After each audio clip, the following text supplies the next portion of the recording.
In covering the kids' shows, though we've finally done the big one, I can't help but wonder what Crackerjack...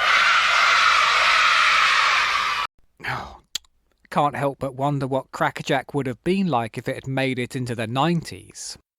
Though Stu Francis had disappeared from our screens by then, there was another show which pretty much picked up the mantle and ran with it.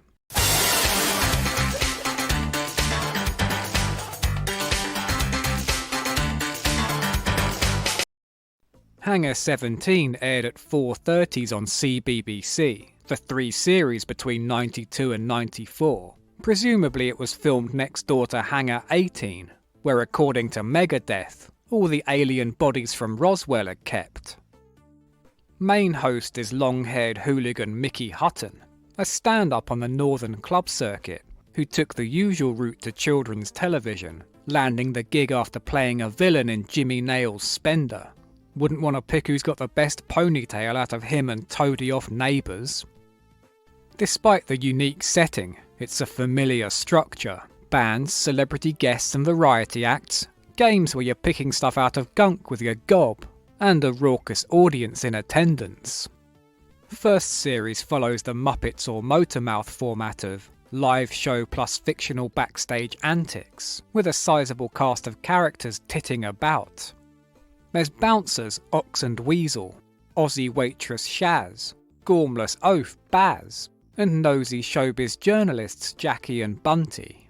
Also like Motormouth, the bouncers have bad American accents, because Americans are cool, aren't they? Aren't you guys from Volcano? Yeah, do you want autographs? No, we want you out of here. Can't you read? Now scram! Most of these would be binned later in the run, with Colette Brown and future Hollyoaks star Paul Lation joining Mickey as co-hosts. Hangar 17! The aesthetic is the weirdly specific aircraft hangar, all flight jackets and bomber planes, with a pathological need to keep on theme, even down to the trophies and the requisite gunge game. This week, the trays of gunge are back and our contestants have just 20 seconds to try and pick out as many planes as they can, but they can only use their teeth. Like all youth programming, they went heavy on music, and the first series had a weekly battle of the bands between unsigned acts, winners decided by a good old-fashioned screamometer. The fantastic Tin Gods!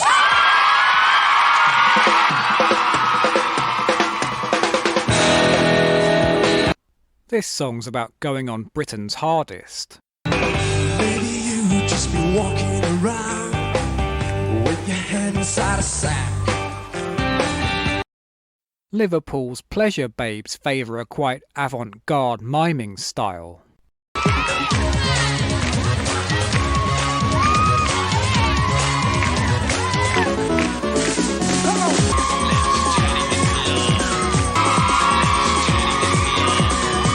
No, I don't want an ecstasy, thank you very much. In the second series, the battle was ditched in favour of proper bands, like Take That and Worlds Apart. But the thing which really makes Hangar 17 is its focus on variety. Let's have a big hand! And now it's time for an act that had to be seen to be believed. It's Wattle and Daub! Wattle and Daub are an instant classic of the cheese and onion, chip and pin type double act names. Hi there, I'm head of drama. You can call me Dickie. Hello. My real name's Richard, but I like all my pretentious Thespy friends to call me Dickie. Good morning, is this the palindrome shop? I'd like to buy a palindrome, please. He's back, and he's dirty. Macbeth, the commercial. What a pile of doggy-doos. She's Wattle? She's Daub. We are Wattle and Daub. Good night. Wattle and Daub did not go on to land their own series and become Britain's most beloved comedy act.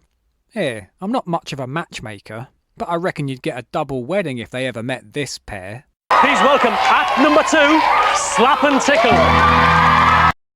I'm Bobby Slap, and I'm Bobby Tickle. Good evening.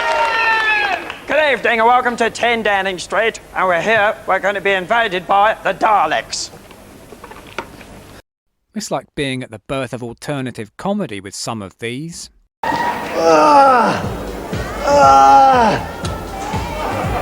Please welcome act number 3, Mr. Spillit. I mustn't spill it. Those were the days when you could buy a massive suit and some broom handles and make a whole act out of it. So far, so Crackerjack. And like that show, there's an in-house comedy team doing various skits, like custard pie throwing and how to kiss. Hi. Smile, pout, and kiss. Oh, a frog! She's a frog! That's a frog! They even share some of the same guests, though Sorprendo's ditched the Spanish gimmick and wig to be himself. A little poof works wonders. Thank you! Of course, Stu ended every show caked in muck, and as evidenced by loads of Hangar 17 clips on playlists of YouTube's gunge fetishists, it's another show which really embraced the slime. Contestants, guests, teachers, nobody was safe. Well, I'm going to really enjoy this.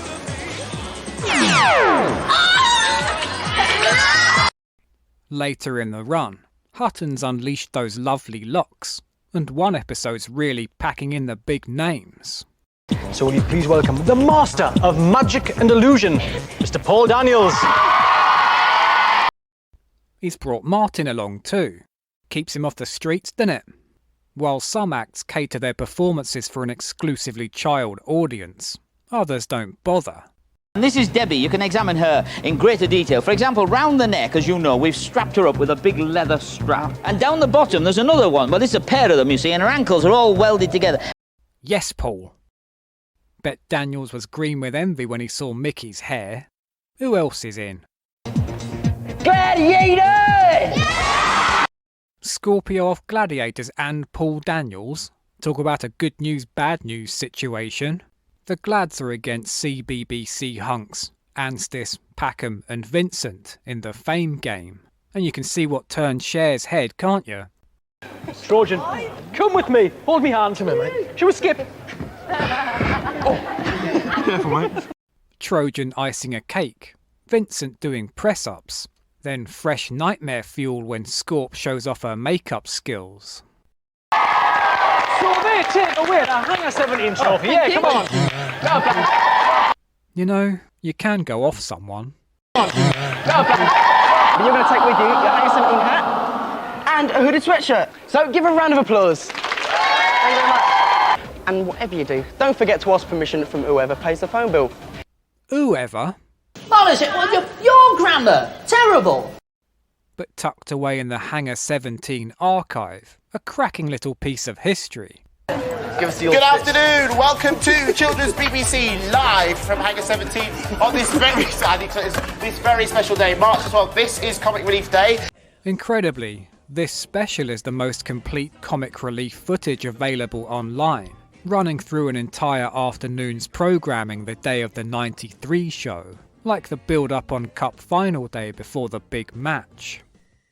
On such a special occasion, the forbidden door between CITV and CBBC is wide open for a cavalcade of guests, stalwarts of this channel, like Jonathan Morris off Bread, Shane Ritchie, and of course... Frank Bruno, hello there, Frank. Was Frank just living in Television Centre for a decade? But there's some real worlds colliding treats here. How dare you! Oh my word! This is my date! It is drop bags! Oh dear! Supporting me Hello viewers! Give us your money! Get that woman out! Give us your money! Now! Ring that number! People who say comic relief's not funny will be eating their words, 'cause Cobra's here. Plus Neil Buchanan's doing one of his big pictures out of noses, with Tony Hitman Hart just across the studio. They should have taken a photo together, the kid art equivalent of the travelling Wilburys. Get some work done. I'll put them all up. Tony. We're still in the era telly was terrified of product placement. Other crisps are available. Sometimes they couldn't even speak aloud the brand they were giving away. David, you've answered 2 questions correctly, so you've won this week's mystery prize, which is A 16-bit home entertainment system. Yeah! But was it just Nintendo they couldn't say? A bike? A Mega Drive? Or a computer game? Though it's a serious cause. More than 1 million people starved to death. Wacky fundraising is the order of the day, with a vegetable-themed fancy dress contest, hosted by DBP, Stan Boardman's lovely daughter Andrea, and Paul Jones. British television, best in the world. Very good. Let's go with Kerry Desborough, who looks like a leak. Andrea, what's your score for her? 30, I think. 30 for you there. Andy with a phrase you don't hear much of these days. 45 for you from you, Dave. Oh, yeah, I think from me... it's got to be a 50. Oh, a 50. Ooh, misses. We've finally got a missus. Ooh, Bruno Brooks, Elmo Putney and Guy of Gisborne. The presenters of Bitzer. Very much if Art Attack was Get Stuffed. Caitlin! Right, what you do is you make a big hole in the top of a box and you push that down in there and you stick it in there and then you put that in there and then you get a tube. These two have incredibly strong energy of doing devil sticks on the beach at night. Big baggy clown trousers. Deodorant, mate. I don't believe in it. You up at Stonehenge for the solstice? Water, yes, what you do is you put the balloon on the end of the tap, turn the tap on, fill it with water, then do it up. Make sure that your tap is connected to the water pipe. Send a cheque or postal order made payable to BBC Television for £2 and address it to Bitzer. You must think I'm stupid. They'll spend it all on bloody ley lines. Gaz Top. Sorry, Gareth Jones. He's a big boy now. Have you met this? How are you doing? Thank you. Right, you saw that. Very nice lady. And Philippa Forrester's doing a special comic relief Jack Anori. Joining me, a motley crew from Children's BBC. Their job is to try and make up a story as they go along. An all-star team of comedy improv greats. It's like the glory days of Styles and Mockery. Turner, Hutton, Ritchie, Justine off Grange Hill, Melvin from Melvin and Maureen's Musicograms. Mr. Smedley's tomatoes were gone. And in the shop window, he saw all the tomatoes disco dancing like Prince. Yes, take that, turned into tomatoes! No, not take that, tomatoes. What was he going to do? Was he to get a gun, or was he to gun them? Anthea Scarn, FBI. But even for charity, Shane can't stop acting the giddy goat. It obviously needed the help of a vet. This was a very good vet. He was used to dealing with elephants. Shane. Matthew Wright in 2002. John Leslie! With the team challenge, it confirms they made this show just for me. We'll be seeing more of that later on in the show, but over here we have Roy Castle surrounded by muscle. Castle, Bruno, Scorpio. If anyone's bothered, I'm not. Nice one. It's very nice of you to come along because you're training at the moment, aren't you? Very much so, Roy. Training for what? Ringing the doorbell on Noel's house party? Team Bruno, with Paul Hendy and Mandy off EastEnders, will be taking on... Now, hey, here we go, Shadow! Shadow versus Frank's a real dream clash. The 90s playground equivalent of could Bruce Lee beat up Mr. T? Even if they're just egging on teams carrying buckets of gunge, and not as it should be, stripped to the waist in a rainy alleyway, veins pulsating as their hard bodies entangle, muscles taut, lips almost touching. Anyway, Shadow takes the first round. But then comic relief is almost ruined with a devastating announcement. Sid Owen's not here, is he? Sid's not here, but I'm taking over. You're taking over from Sid. At least Daniela Westbrook and Ace haven't let us down.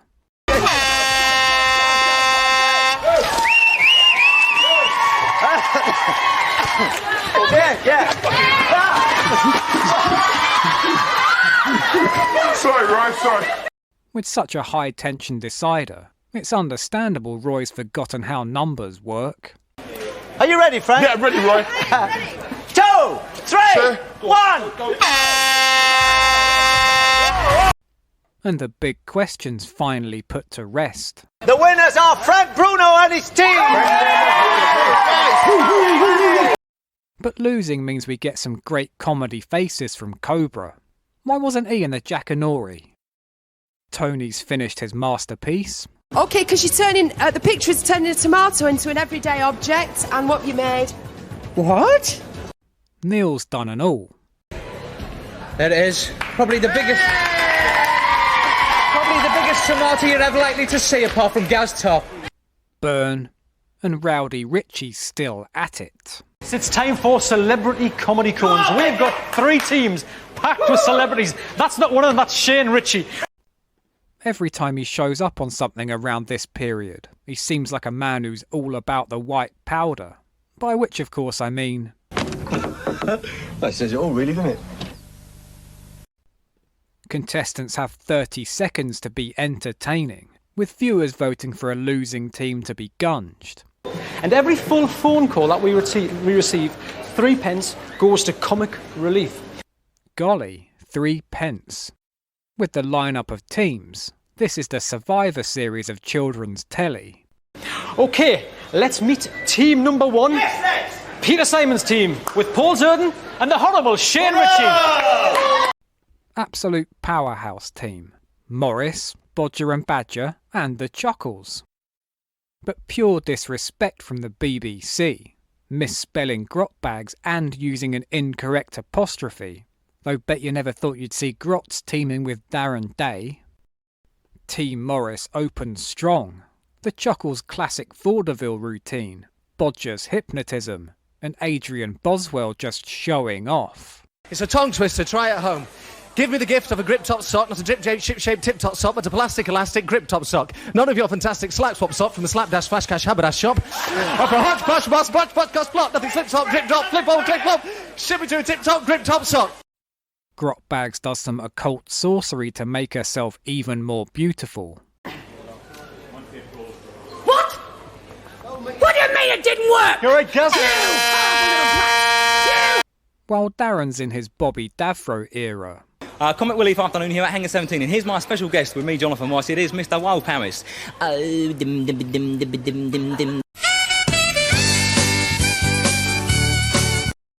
After Peter Simon's bird noises, it's Shane's turn to put up or shut up. You've wanted the floor all day, and now it's yours. Let's hear it. Yes! It's comedy. Okay, comedy, think comedy. Now, ladies and gentlemen, boys and girls watching Comedy Relief, the beauty of live TV is that when it is live, it's important that you do live TV. Yep.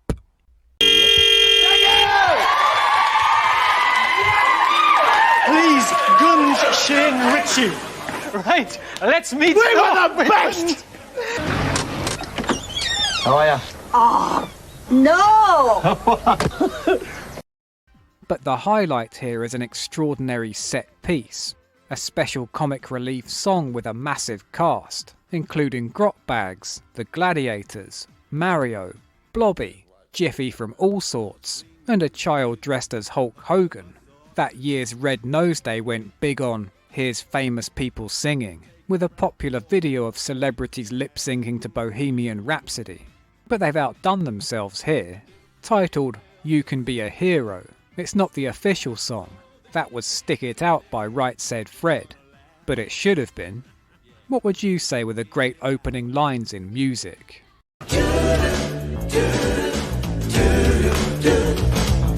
Robin Hood's a wally, he couldn't lick a lolly. You Can Be a Hero exists solely as this one performance, and like Helping Hands 2 years earlier, which featured all the big puppets, it was never released as a single. What a disgrace. Spider-Man's been beaten, Banana Man's been eaten. Karate Kid is heading for the chop. The turtles on the telly are really rather smelly. You can be a hero. You can be a hero.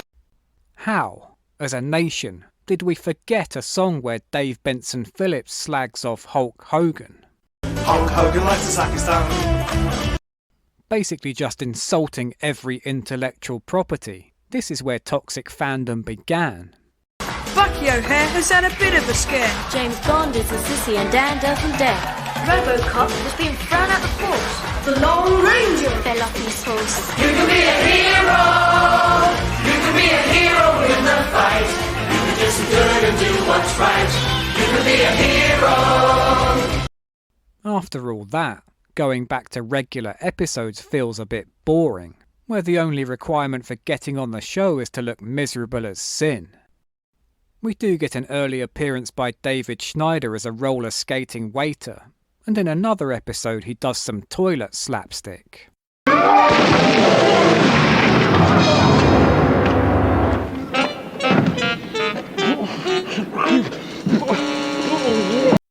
Bill Bailey showed up on here once too. Those were the days, my friend, I thought they'd never end, but they did. Another teacher gets it.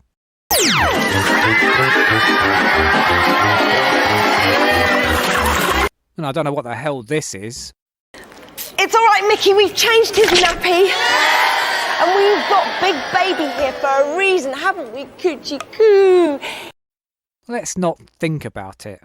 So, Big Baby, what do you think of William's portrait? That's 10 points. Well done to you. I said get it off. More Fame Game with Mad Joe Wicks.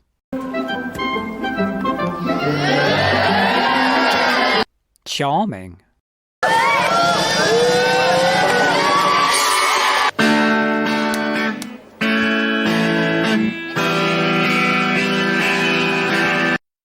A puppet that'd have Orville for breakfast.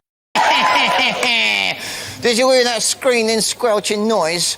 Yes, it's at the bike. No, I just ran over a cannon then. Yeah. As a ventriloquist, there are some B words you should avoid altogether. I thought you had a soft spot for kids. I had the front tyre on a dike. Yeah. There's a collision on the road. No, let's get a dike out the shed. The one bit of Hangar 17 probably most remembered is I Hate This House, a weekly comic soap opera co-written by Hutton and Daniel Peacock. Unfortunately, despite the presence of Helen Lederer, this is the origin of that horrible baby man. Where am I going to find another ballet dancer? I hate this house. Let's have another band instead. Well, she's going to serve you pizza, I'm going to serve you music, in the shape of the fabulous Johnny Hates Jazz! Johnny hates jazz? More like this bloke hates pyro. Whoa, yeah! Check it out! Get funky and squeeze it out! Woo! For all of its 90s trappings, Hangar 17 had its roots in classic children's television, following in a fine tradition of gunge and just generally being incredibly weird. Now, last week, Colette showed you 3 pairs of knees and asked you which pair belonged to David Hasselhoff. It may not be as well remembered as some, but it deserves its place in history. If for nothing else, without it, we'd never have gotten this. He was often sitting around doing his knitting, recalling cock and what's his mum.